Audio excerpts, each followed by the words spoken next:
Today I am going to make a pesto with some herbs that I trimmed from our herb garden out front at Zest. If you remember a video from Caleb a couple of weeks ago, he was talking about how to or why you should remove the flowers from your basil. So I did that this morning and I had about a cup or so packed basil.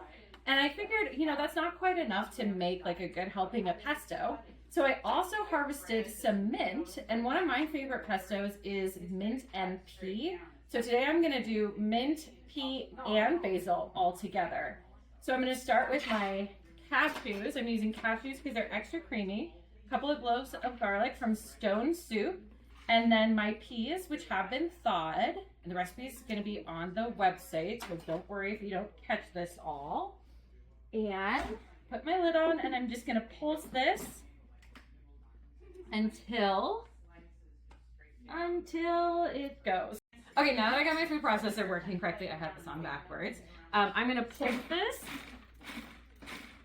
maybe like 15, 20 times. I'm not looking for your puree at this stage. I want some larger chunks in there still because we still have some blending to do. Now that I've got that pulsed, really causing me trouble today, apparently. I will add in the basil and the mint, and we'll give that another few pulses.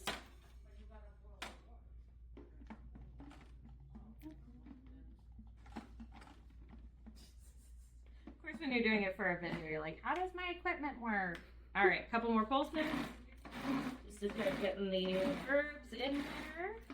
Okay, now at this stage, I'm gonna drizzle in the olive oil slowly with the blade running.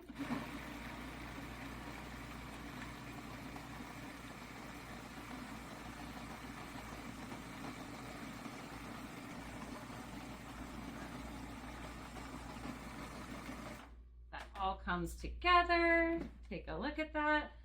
This is kind of a cheese optional recipe because the cashews are so creamy. I am not using cheese because I'm going to share this with a vegan friend later today. Just scrape down the sides a little bit, and I'm going to add lemon zest, about a tablespoon, and some salt because I'm not using cheese. I'm using a little bit more salt than I normally would. A few grinds of black pepper. And then we'll just pulse that again a couple more times. And give it a taste test. Let's see if I can get my Hey! Perfect. So let's see how we did. So this is gonna be a little bit different than your traditional pesto. It will definitely be a little bit brighter, a little bit more herbaceous. Oh my God, so good. I love that. Recipe's on the website. Thanks, guys.